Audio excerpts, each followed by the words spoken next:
Hey everyone, I'm Alexis the Ego Queen. Love me? I know you do. Anyway, today we are going to be talking about Saint Celestine.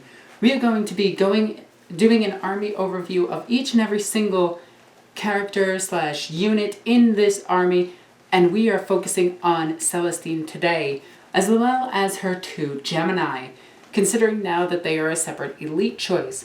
I'm going to be talking to you about the base overview of the unit and their effectiveness on the battlefield, as well as giving you some basic tactics to use along with her. Now, without any further ado, let's get started.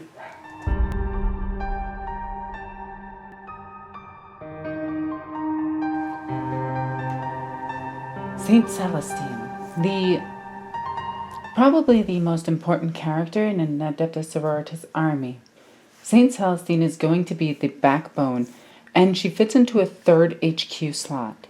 Now, I've talked about the Assault HQ, the Support Canoness, and now we're going to talk about Saint Celestine, the Counter Assault HQ. Now, I do consider her a Counter Assault as well as a support. Think of her like Mercy from Overwatch. And yes, I am going to make that reference. Also, if you're wondering, yes, one of the repressors is missing its Stormbolter. Shoosh your face. It's in my box. I didn't feel like getting it. Anyway. Before I move on, I want to talk about these two characters really quickly. They are from the Blackstone Fortress game. If you'd like to see tactic videos including them into your army, please comment down below. Now, moving back to Celestine. Celestine is an absolute monster this edition. In the beta codex, I originally thought she sucked. I was like, what did they do to my Celestine? Why did they make her terrible?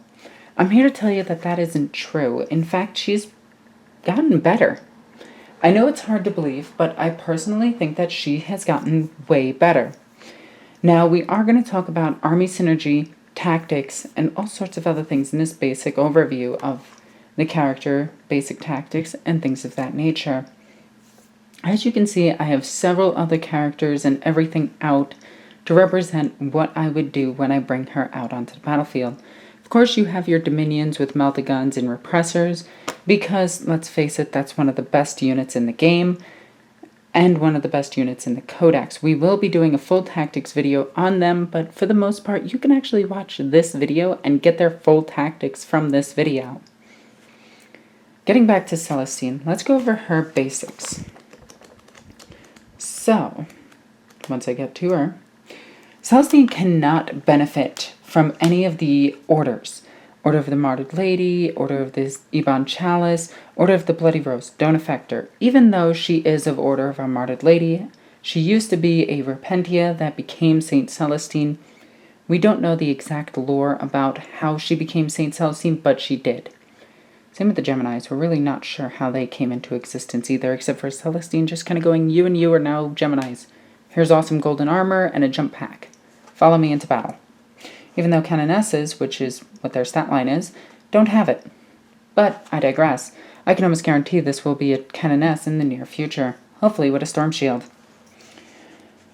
But, moving on, Celestine, she has a base movement of 12, ballistic and weapon skill of 2+, ballistic skill being pointless as her weapon is a flamethrower. She has a strength and toughness of 3, 6 wounds, not 7, 6 attacks, not 7. In last edition, you could take the Warlord trait to give her +1. Leadership 9, which is not important, and a 2+ save. Now, Celestine is no longer a unit of characters. This is very important, but I'm here to tell you that these girls actually got slightly better. Slightly, okay? Just slightly.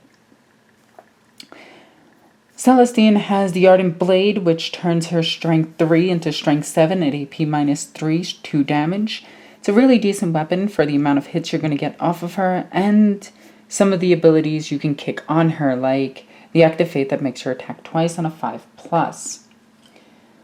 Now, that being said, it's not reliable, so I wouldn't exactly try to do that. In fact, you would want to hit one of your Canonesses with that ability, and then do the Aura Bubble around her to make everybody attack. Which actually might not affect her going into this. But anyway, I digress. She has Axe of Faith and Shield of Faith. She has a 5+ Shield of Faith due to her ability of +1ing to everybody within 6 inches of her for their Axe of Faith and giving them a 6+ invulnerable save, Shield of Faith, giving them 6+ invulnerable save if they don't have it. This means that penitent engines within 6 inches of her do get a 6+ save, which then can be boosted by other abilities in the game, but not in the Sister Codex, because it does not give them Shield of Faith. Okay. The Shield of Faith is improved by 2 and not just 1 for Sisters of Battle, so they immediately go to a 6, to a 5 up. Now it does cap out at a 3+. This is very important because we're going to find out why once we start exploring the characters that we're going to be using to buff Celestine. Okay. Once per turn, she can heal one of her Gemini, even resurrected if one of them is dead. But if both are dead, she cannot resurrect them. They just go away. Which is kind of a huge nerf to them. When they were a unit, Celestine was always alive, and you can always resurrect both of them. But now you can't, which, it is what it is. Moving on, once per game on a once per game when she's reduced to 0 wounds, roll a d6 on a 2+, she gets back up, but she gets back up exactly where she fell. This means if your opponent has a flanking position on Celestine, they can easily kill her twice in 1 turn. Thing that you need to remember. But what makes Celestine good? She does have a heavy flamethrower, which is decent, usually kills about 2 to 3 things a turn. But it's the synergy that she gives to the army. Now, in our last videos, we talked about canonesses. Well, in one of our last videos, we talked about canonesses. Now, we're going to show you a cool trick that you can do with them. So, one of the things that you want to do is give Indomitable Belief to your Canoness. So, we're going to do an Assault Canoness for this. She is now going to have Indomitable Belief. So, the Invo save of friendly Order units is received by Shield of Faith ability is improved to 5+ while stay within 6 inches. Now that 5 becomes a 3 when Celestine is nearby because she increases it by 2. She does not get affected by this as she is not Order. So keep that in mind. She only has a 4+ invulnerable save. Let me just make sure I got that correct. Yes. Now with this, she bumps down to a 3+ invulnerable save. Then you want to give her the Book of St. Lucas. So her aura abilities are 9 inches. This way, if she takes front line, can actually affect Celestine as she runs all the way up the battlefield for that 12-inch bubble. Then you want to do the ability, and we're actually gonna go and show you all of this stuff. And yes, the Book of St. Lucas affects aura abilities, even those granted by warlord traits, relics, and so on and so forth, even stratagems. So what we're going to do is we're going to use Vessel of the Emperor's Will. The first thing that we need to do for this is we need to find the Acts of Faith in this book, which are in a stupid spot. I think they're actually up front. Yes, they are.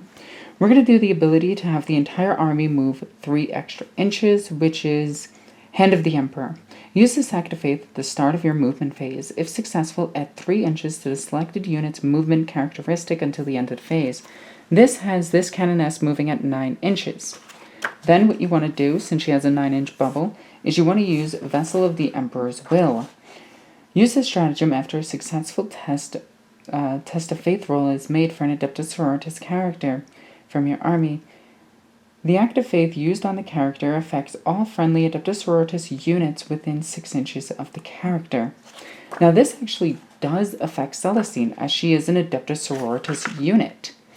Now, it's interesting to note that this does not say it only affects Order units, meaning that if she is Order of the Ebon Chalice, and I just have 3 sister squads that are just Order of the Ebon Chalice, so I get the 5 command points, I can then have her get it on a for 3+, a 3+ to get the ability, which means she'll be running up the board. Granted, she won't be getting the extra attack or strength 8. It'll still be worth it for Ebon Chalice for her to spread the ability. Though Ebon Chalice, Bloody Rose is still one of the best abilities in this game, the best order in this game. Ebon Chalice being a very close second, and the synergy between the two is incredible. This allows Celestine to move up to 15 inches. Extremely effective because that puts her within...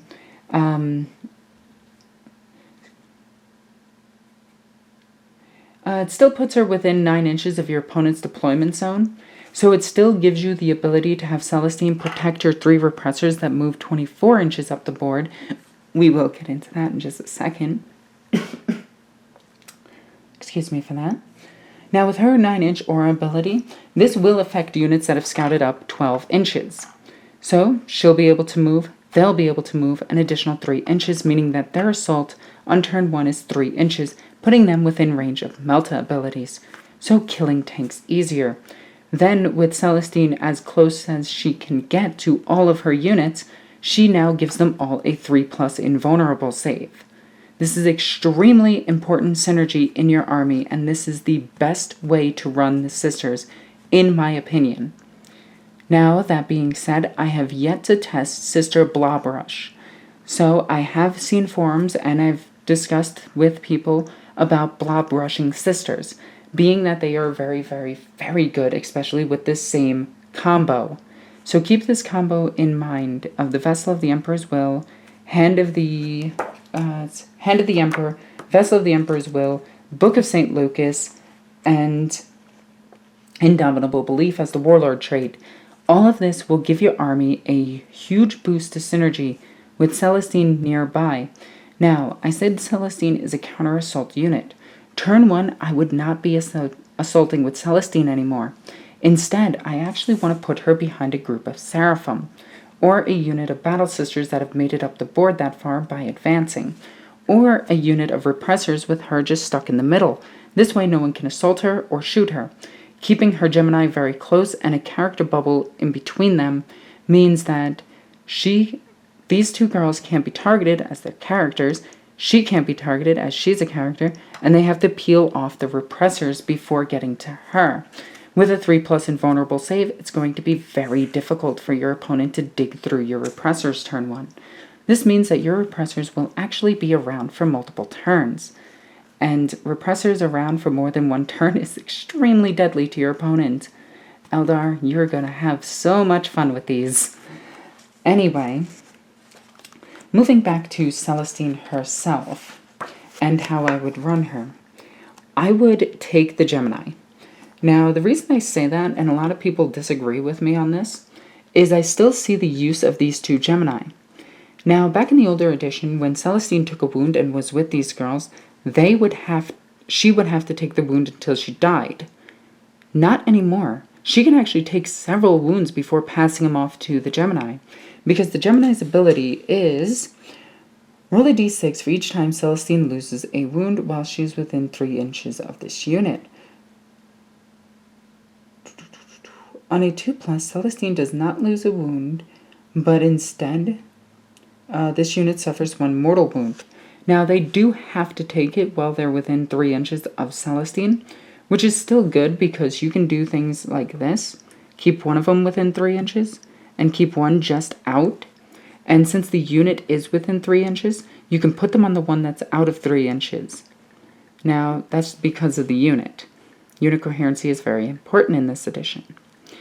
That being said, you can actually let the first one die, so Celestine doesn't take damage, if she's surrounded by Seraphim, letting the Seraphim instead take the damage over her, and keeping your Gemini alive for when they're needed for close combat when these girls cannot protect her, because the Gemini's ability actually works in close combat. They will also have a 3+ invulnerable save, but that won't help them from taking on the mortal wounds. It'll still kill them. They also don't take up a slot, so yeah. Yeah. That's just the thing. They don't. They're still stuck at their 3+, 3+, ballistic and weapon skills, strength 3, toughness 3, wounds 2, attacks 3, leadership 9, and 3+ save. They're still meh when it comes to combat, as their weapons don't grant them anything special. Personally, I think that their power sword should be called something different and given them strength 4. I think that would be really good. Or if they had the ability to have the orders, because Order of the Bloody Rose would be amazing on them, but I see why they didn't. Now you may be wondering why there's a priest nearby. Simply put, okay, this isn't a priest. This is a preacher. He has a 4+ invulnerable save. He doesn't have Shield of Faith. Very important to note. But he does have war hymns. So if you're going to take a cheap character to give them all the +1 to attack, take a preacher. But if you want to do something funny, this is where Jokobus comes in. Jokobus actually has Shield of Faith. With this army composition, he will have a 3+ invulnerable save, being better than his 4+ generic. Also keep in mind he has 2 invulnerable saves, meaning that if your opponent gets rid of one, he still has another one. There's an Eldar psychic ability that does this. Keep this in mind. Overall, we've already went over Jokobus's abilities, so I don't think I need to go over them again in this video. Safe to say, he'll just have a 3+ invulnerable save, giving him all +1 attack. The reason I take Seraphim, and I would give them Order of the Bloody Rose, is because Seraphim, once I find them, of course they're not going to be where I want them to be, hit on a 3+. Now, Dominions, on the other hand, hit on a 4+. Keep in mind, not everything in your army hits the same, though I kind of think that they should. I've always wondered that one, why they don't. But I digress. This means that these girls will all be strength 4 with 2 attacks base because of him. No, well, 1 attack base, then +1 from him, having a ton of attacks and the ability to swing twice if you use the other act of faith within the 9-inch bubble on her. Now, interesting side note is all of the acts of faith work on Celestine, meaning that if you need to heal up these girls, Celestine, a bunch of these girls, you can do the same bubble effect of healing. This can actually resurrect and save your ass later on in the game. Funny enough, it actually affects repressors. You can heal repressors because they have Shield of Faith. At least, let me just double check that to make sure. I'm also trying to find the page, and it's really annoying because this book is set up really dumb. Where are you? Oh, here you are. Okay. Also, never deep strike these girls. They suck when they deep strike. Just saying, they have to do a turn 2. Your safer bet is actually moving up the table with Celestine, getting the 3 inches extra movement, which puts them at 12, 13, 14, 15, and then with a 6-inch weapon, puts them at 15, 16, 17, 18, 19, 20, 21 inches. It doesn't get their Inferno pistols in range. It does, however, get the plasma pistol and all of their other guns in range.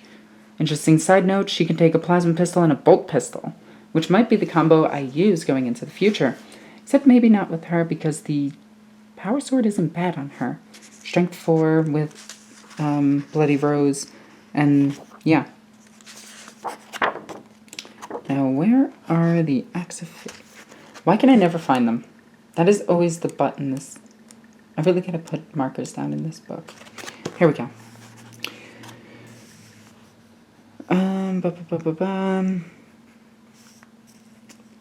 Also, you can use, funny enough with her, you can actually use all of the aura bubble abilities, like the Deny the Witch, on every unit in your army, so you can essentially turn off your opponent's psychic phase.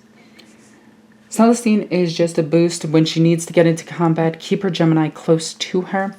This allows her to actually be effective in close combat. Then when she finishes combat, make sure she jumps behind a Seraphim squad, or try to keep the Seraphim in a line formation. This way you can actually have her move 3 inches and get in the middle of them and keep these girls nice and close as well. This way you can avoid your Celestine dying, keep your 3-up invulnerable save for the entire game. Now, just to double check, I'm going to go over the abilities one more time.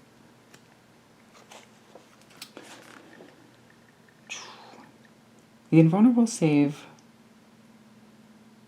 friendly order units received from Shield of Faith ability is improved to a 5+ while they are within 6 inches of your warlord. Book of St. Lucas adds to this, making it 9 inches.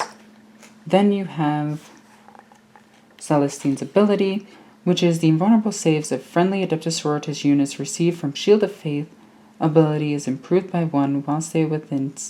Okay, so it is a 4+. But with the warlord... With the Act of Faith, you can actually improve it, I believe. Where are you? I always forget what these ones are called. Okay, so you actually do need an Imagifier in this list to do all of this. So you do need a Battle Sister squad running up, or your Dominions to actually have a banner with them in order to do the 3+ invulnerable save for a turn, and it costs 1 command point. So every turn you're spending an average of 4 command points and 1 Act of Faith. Keep that in mind. So overall, your army will have a 4-up invulnerable save going forward, 3-up if you include a banner on foot, which you can actually include a Dominion squad on foot with Stormbolters. I highly suggest this because you can get 5 Stormbolters in that unit. All of them will be rerolling 1s. You can actually make her hit on 2+, which will affect the entire army, meaning you have Inferno Pistols sitting on 2+, their weapons sitting on 2+, their weapons sitting on 2+, even though it's Stormbolters. Their weapons rerolling 1s. You can affect everything in the army. The synergy that you need revolves around an Assault Cannoness and Celestine. And Celestine. There we go. Anyway, guys, I hope you enjoyed this video, and I hope that it helped you out quite a bit with the army composition that you want to make going forward. Keep in mind, this works for any build of the sisters, so long as you take an Assault Cannoness and Celestine, and an Imagifier close up to them, so I heavily suggest you take them with the Dominion squad. If on foot, take them with Stormbolters. If in Repressors, take them with Meltaguns. The banner will not affect them outside of the transport. Keep that in mind. But, the Stormbolter ones will be able to keep up with the army. Meaning you might need to hang back Celestine for 1 turn, which is perfectly fine, while your entire rest of the army moves forward, gets into the range of their Meltaguns, their Inferno Pistols, their Flamers, their Bolters, and rain hell on your opponent. While in the backfield you have a support HQ, a support Cannoness, helping out with heavy bolters for suppression fire.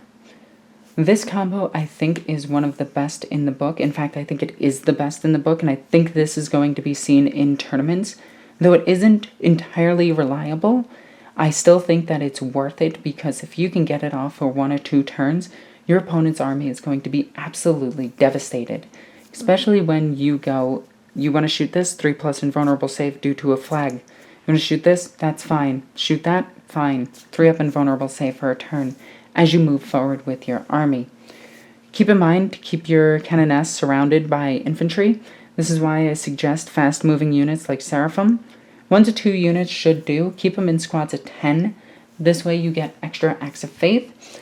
Also, add a few more characters to these squads. Add a few more sisters to these squads to make your units go up to 10, as well as keeping full battle sister squads to make sure you maximize on the number of faith points you have at your disposal.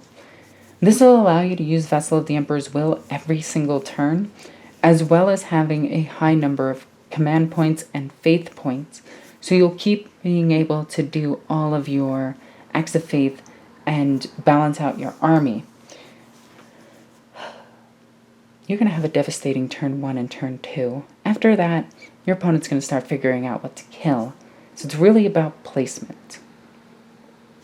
Anyway, guys, I hope this basic tactics video has helped you out and showing off my Celestine, who I absolutely love. Look at her. Look at how beautiful she is. Painted up gorgeously. Love this model. I absolutely love Celestine. Anyway, guys, I hope you enjoyed this video. If you did, please be sure to follow me on social media. You can see all of that in the description down below.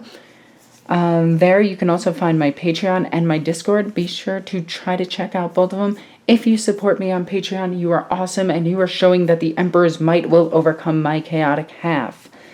Anyway, guys, I'm Alexis the Ego Queen. I love you guys. Bye.